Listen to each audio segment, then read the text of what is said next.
Kau suka tidak suka, ya ini pilihan rakyat, ya kan? Inilah kita yang dipilih rakyat. Ada yang botak, ya kan? Botak itu artinya pinter, ya kan? Ada yang hitam,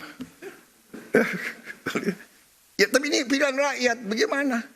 Cita-cita mereka semua itu hanya untuk berbakti kepada rakyat. Benar, kalau mereka mau kaya raya, mereka bisa, nggak usah masuk pemerintah.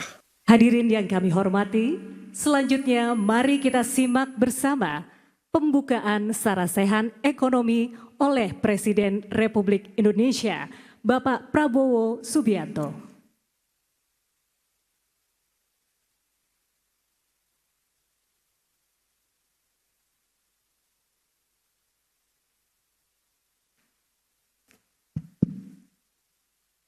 Bismillahirrahmanirrahim. Assalamualaikum warahmatullahi wabarakatuh. Salam sejahtera bagi kita sekalian. Shalom, Om Swastiastu, Namo Buddhaya, salam kebajikan. Saudara sekalian, bapak-bapak, ibu-ibu yang saya hormati, para menteri, koordinator, menteri Kabinet Merah Putih, Wakil Menteri Kepala Badan yang hadir, Gubernur Bank Indonesia yang saya hormati, yang juga adalah Ketua Umum Ikatan Sarjana Ekonomi Indonesia, ISAI.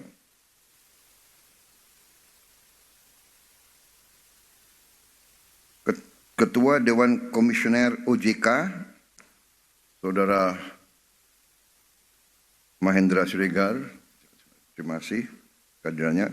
Ketua Dewan Komisioner Lembaga Penjamin Simpanan, Saudara Purbaya Yudi Sadewa. Ketua Komisi 11 DPR RI. Para perwakilan dari ISAI, Ikatan Sarjana Ekonomi Indonesia, INDEF, para guru besar ekonomi dari universitas-universitas yang berkenan hadir,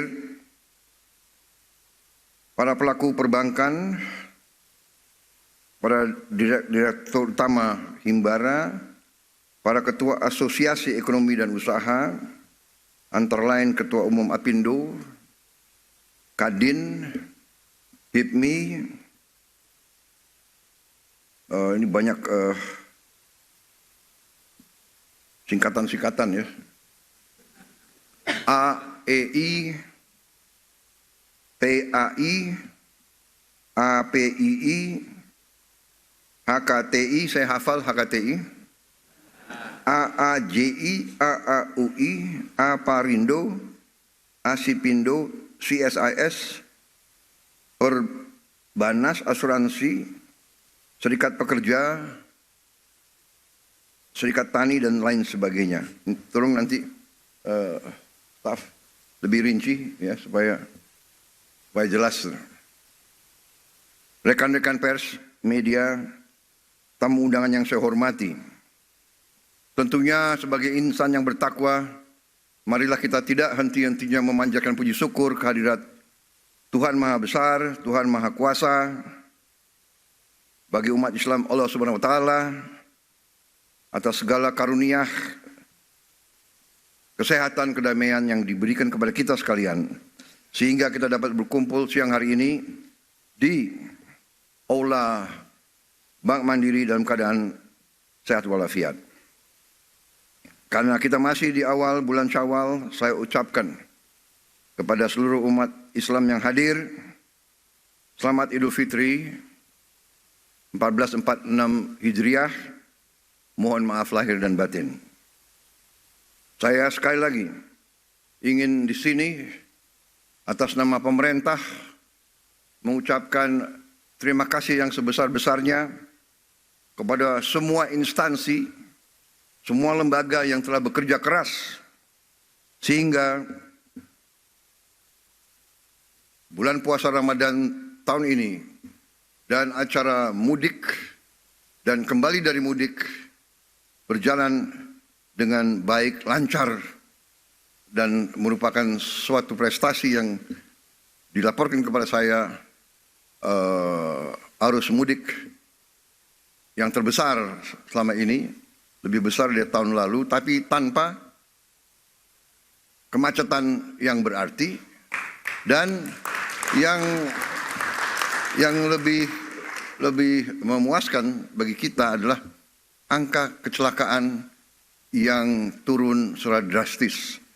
30% lebih rendah kecelakaan dibandingkan dengan tahun yang lalu. Ini adalah hasil kerja keras, dan ini hasil kerja keras daripada Kementerian Perhubungan dan Kepolisian Republik Indonesia, termasuk juga TNI. Untuk itu sekali lagi saya ingin ucapkan terima kasih kepada instansi-instansi tersebut. Kementerian Perhubungan, orang libur, dia terus mengawaki pusat-pusat yang penting. Menara bandara tidak boleh berhenti, tidak boleh libur, ya. Air traffic control kalau salah itu musibah yang besar. Para polisi yang sering dicaci maki, sering disalah-salahkan, padahal mereka diterik siang matahari tanpa kita sadar. Mereka bekerja keras menjaga kita, mengatur lalu lintas. Jadi ini saya pakai kesempatan ini untuk menyampaikan penghargaan. Kadang-kadang kalau orang berbuat baik tidak pernah diucapkan terima kasih dan tidak pernah diingat. Kalau orang buat salah tidak pernah dilupakan, ya. Yang salah diingat-ingat terus. Yang baik nggak mau dikomentari. Nah, jadi saudara-saudara, terima kasih kehadiran saudara-saudara sekalian. Terima kasih Dirut Mandiri. Dirut Mandiri yang baru atau yang lama ya? Oh tetap. Yang lama diperbarui gitu. Ya. Jadi saya berpegang kepada filosofi, ya, the right man on the right place, the right man and the right woman on the right place. Jangan the right man aja, ya kan? Jadi kalau ada yang baik, ada yang handal, seperti pilot pesawat, ya kan? Kita nggak perlu tanya pilotnya itu agamanya apa, asalnya dari mana, ya kan? Nggak perlu orang tuanya siapa. Dia bisa bawa penerbangan dengan baik, keselamatan ratusan orang di tangan dia. Ya, untuk apa diganti? Jadi kalau saya dituduh, wah ini ya kan, pakai orang-orang lama, ya kan? Nggak ada, saya hanya pakai orang yang mampu untuk bekerja untuk rakyat, bekerja untuk bangsa dan negara. Kalau dia mampu dan dia mau, kita harus manfaatkan.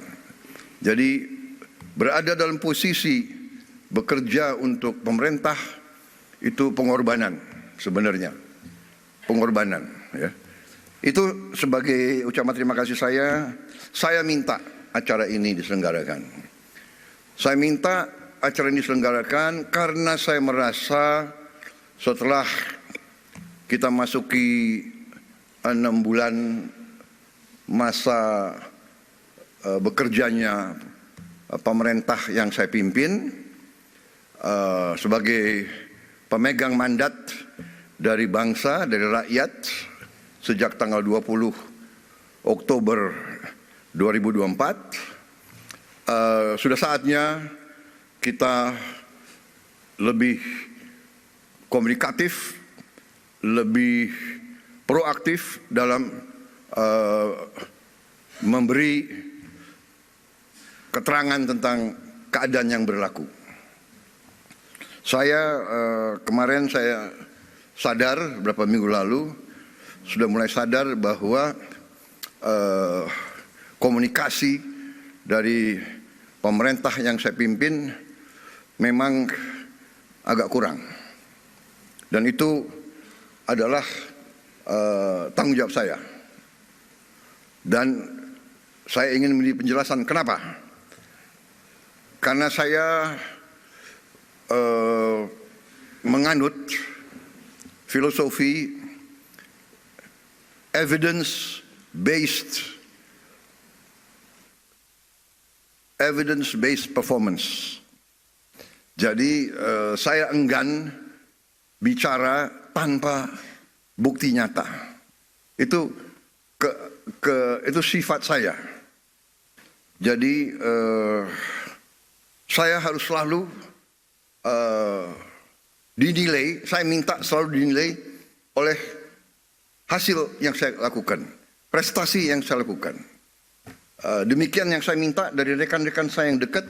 Saya hanya lihat mereka dari pengabdian mereka, dari prestasi mereka, dari energi mereka, dari niat mereka. Saya benar-benar tidak pernah nanya, apakah waktu saya seleksi menteri-menteri ini, apa saya tanya, Anda partai mana, Anda orang tuanya siapa? Kan saya tidak. Suku Anda siapa? Suku Anda apa? Agamamu Anda? Tidak. Evidence based. Nah, dan saya percaya, saya kira, saya berpendapat sebenarnya rakyat pun akan menilai dengan hasil. Ya, saya memang sering diejek karena saya juga membuka kesempatan untuk diejek, ya kan? Kan saya bilang saya nggak suka orang yang hanya omon-omon. Akhirnya omon-omon jadi apa tuh? Jadi populer ya, dipakai di seluruh Indonesia itu. Iya kan? Dan saya nggak suka hanya omon-omon. Terus terang aja. Jadi saya pikir oke, begitu saya ditetapkan sebagai pemenang oleh KPU, saya kumpulkan tim kecil dan kita mulai bekerja. 5 bulan kita kerja terus tanpa diliput media.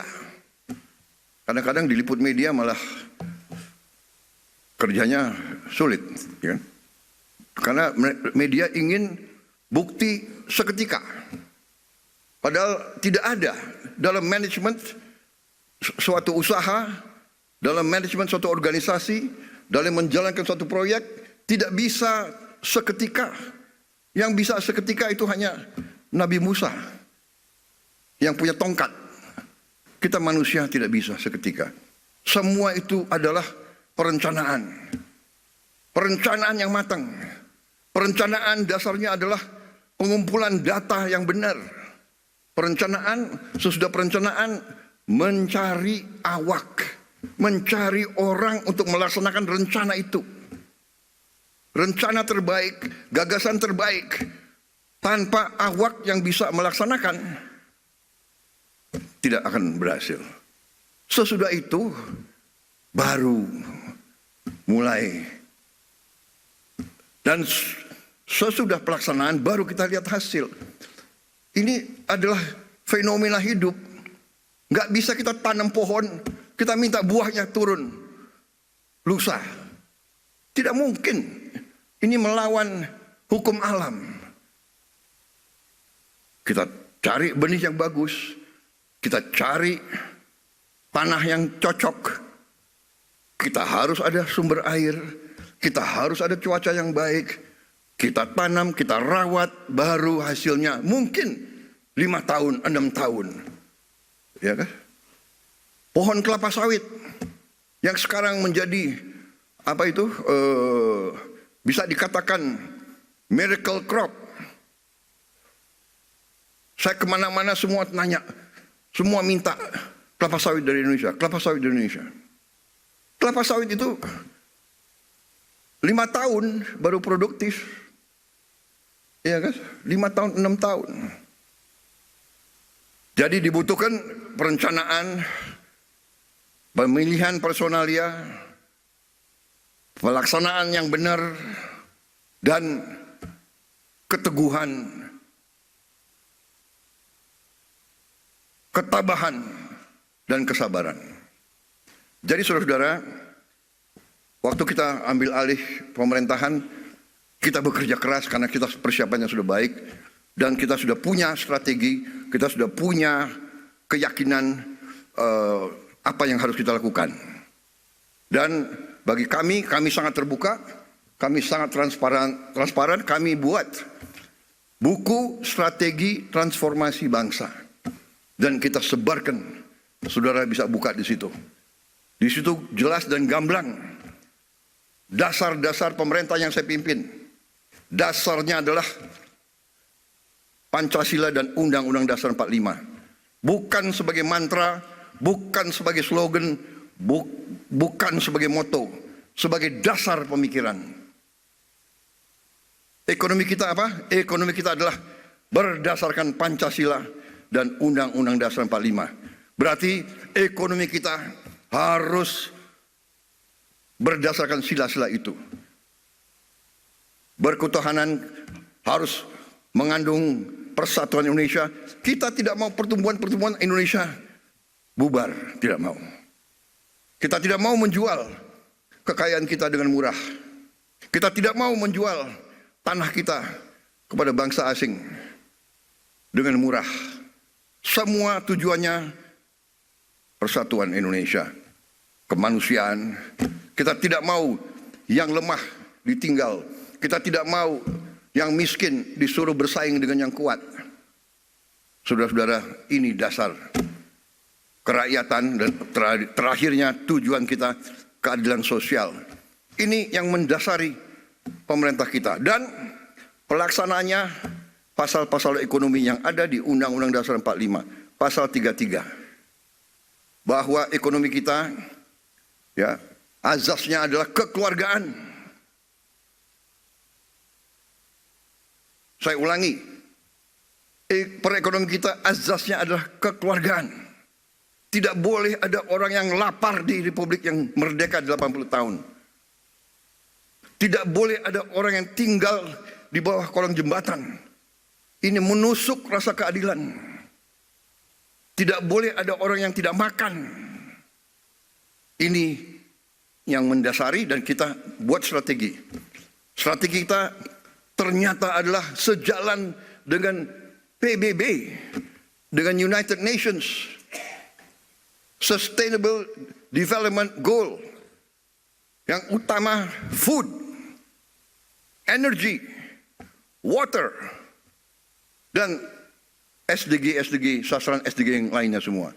Ini dasar kita. Karena itu swasembada pangan menjadi sasaran kita. Swasembada energi, swasembada dan manajemen air yang baik, dan tentunya industrialisasi supaya nilai tambah ada di Republik kita. Saudara-saudara, apa yang terjadi sekarang, goncangan dunia akibat negara yang ekonominya terkuat, membuat kebijakan-kebijakan memberi peningkatan tarif yang begitu tinggi kepada banyak negara. Ini bisa dikatakan menimbulkan ketidakpastian dunia. Banyak negara yang cemas, ya. Padahal sebenarnya pendiri-pendiri bangsa kita dari sejak dulu dan termasuk saya bertahun-tahun saya sudah ingatkan. Mari kita bangun ekonomi kita dengan sasaran berdiri di atas kaki kita sendiri. Saudara, itu pembukaan dan sekarang saya ingin mengundang beberapa tokoh dalam pengelolaan ekonomi kita untuk menyampaikan kondisi ekonomi yang apa adanya. Yang real, the real situation. Mereka akan paparkan, kemudian kita buka kesempatan untuk ada tanggapan, ada sanggahan, ada pertanyaan, kita terbuka. Di zaman sekarang, pemimpin harus terbuka untuk masukan. Kita tidak anti kritik. Kita malah suka kritik. Kritik itu adalah membantu kita membuat kita lebih aware, lebih waspada. Iya kan? Jadi kritik itu bagus menurut saya. Tapi kalau suatu program untuk menciptakan kondisi yang tidak rasional, iya kan? Nah, ini harus terus diadakan istilahnya klarifikasi dan penjelasan, iya kan? Umpamanya ada yang dengan keras yakin bahwa matahari tidak terbit dari timur, matahari terbit dari barat. Karena dia ngomong 500 kali, 1000 kali matahari dari barat, jangan-jangan ada sebagian rakyat kita yang percaya matahari terbit dari barat. Itu adalah ilmu propaganda, itu ada di buku semua. Itu keahlian Hitler dan Joseph Goebbels. Kalau kebohongan diulangi berkali-kali dan terus-menerus, lama-lama orang percaya dengan kebohongan.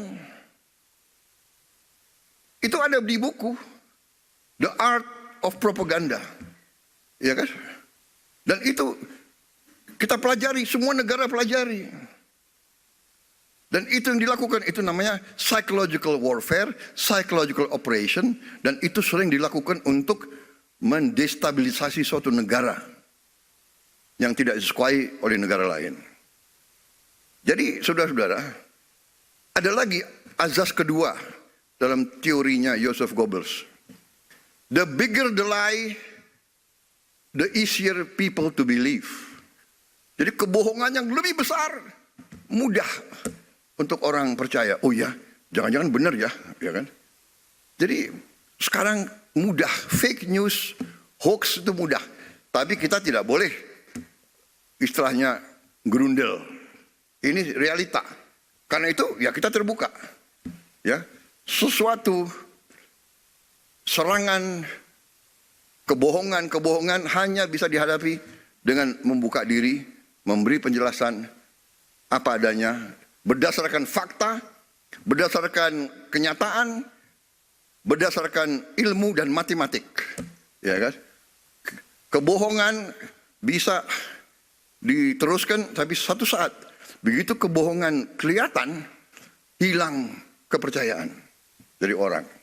Nah itu saudara-saudara.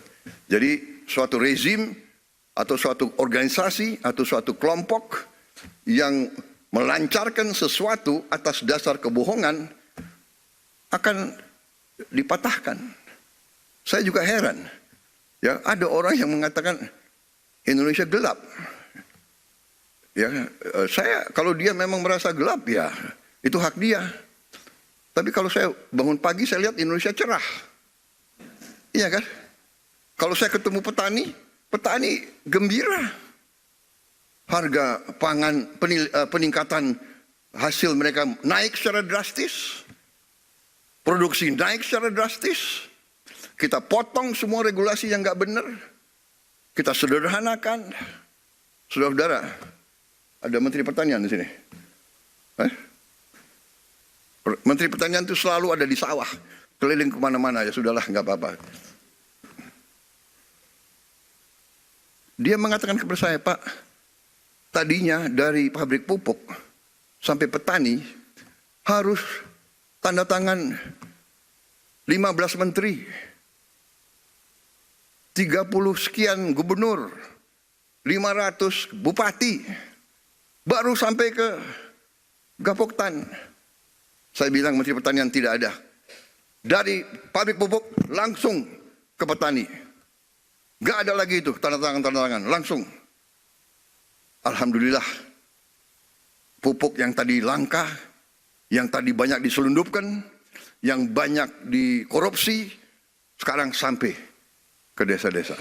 Hanya ada beberapa tempat yang masih, saya dapat keluhan dari Gubernur Aceh, pupuk di situ masih sedikit kurang lancar. Ya, ini segera kita akan atasi. Apa yang maksudnya? Begitu ini semua perizinan kita hilangkan, lancar itu arus ke produsen, produksi langsung naik, saudara. Jadi ini pelajaran bagi kita semua. Dan inilah yang saya akhirnya ambil kesimpulan, oke, saya harus proaktif.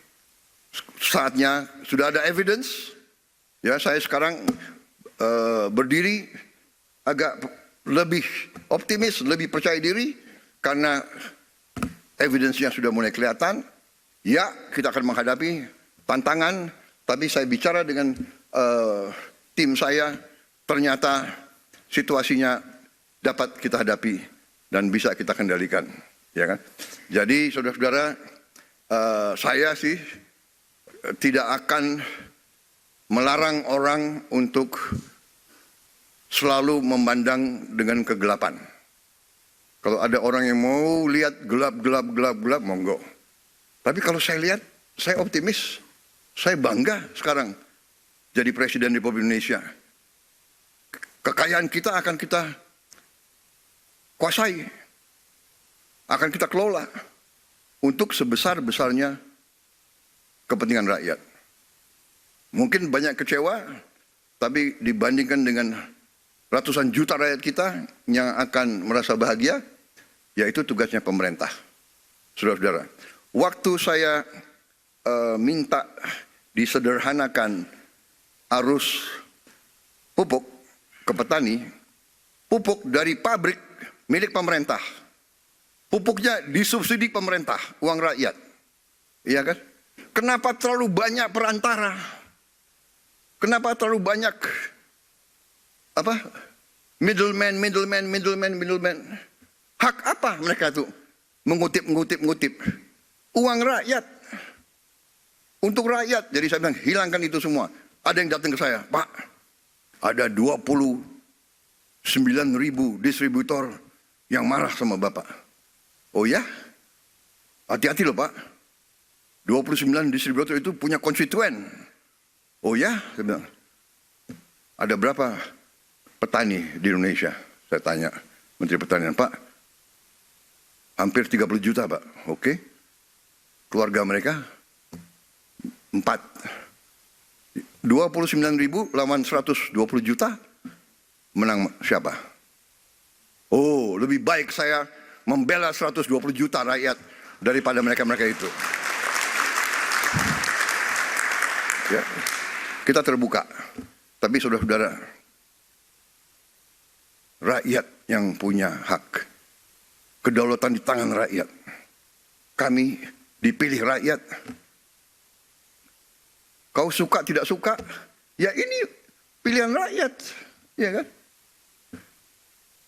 Inilah kita yang dipilih rakyat. Ada yang botak, ya kan? Botak itu artinya pinter. Ya kan? Ada yang hitam. Ya tapi ini pilihan rakyat, bagaimana? Dan kita semua, cita-cita mereka semua itu hanya untuk berbakti kepada rakyat. Benar, kalau mereka mau kaya raya, mereka bisa. Nggak usah masuk pemerintah. Mereka masuk pemerintah itu saya juga sedih loh. Menteri Keuangan.